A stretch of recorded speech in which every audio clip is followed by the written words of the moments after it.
గద్దర్పై BJP నేత విష్ణువర్ధన్ సంచలన వ్యాఖ్యలు చేశారు. గద్దర్కు ఎల్టీటీఈకి పెద్ద తేడా లేదన్నారు. అనేక మంది ప్రాణాలు తీసిన నరహంతకుడు గద్దర్ అన్న ఆయన గద్దర్పై అనేక కేసులున్నాయన్నారు. భారత ప్రజాస్వామ్య విధానాలకు గద్దర్ వ్యతిరేకి అన్న విష్ణువర్ధన్ నిషేధిత మావోయిస్టు సంస్థలో ఉన్న గద్దర్కు అవార్డులా ఇవ్వమంటారని ప్రశ్నించారు.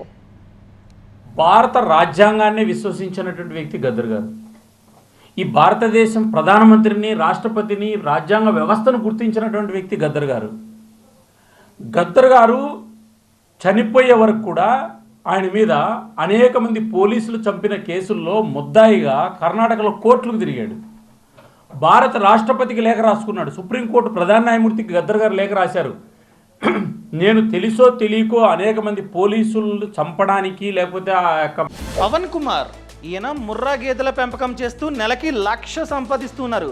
వీరి నుండి నేర్చుకోవడానికి ఇప్పుడే ఫ్రీడమ్ యాప్ని డౌన్లోడ్ చేసుకోండి.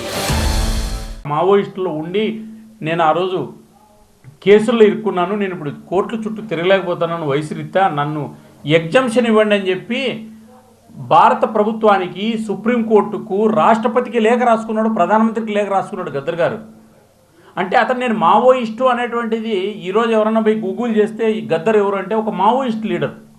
నేను అడుగుతున్నా, రేవంత్ రెడ్డి గారు గద్దర్ గారి కూతురుకు టికెట్ ఇచ్చాడు, వెన్నెల అనేటువంటి ఆమెకు.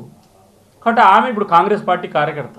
కాంగ్రెస్ పార్టీ కార్యకర్త అయినటువంటి గద్దర్ గారి కూతురు తండ్రి కాబట్టి గద్దర్ గారికి అవార్డు ఇవ్వాలనా?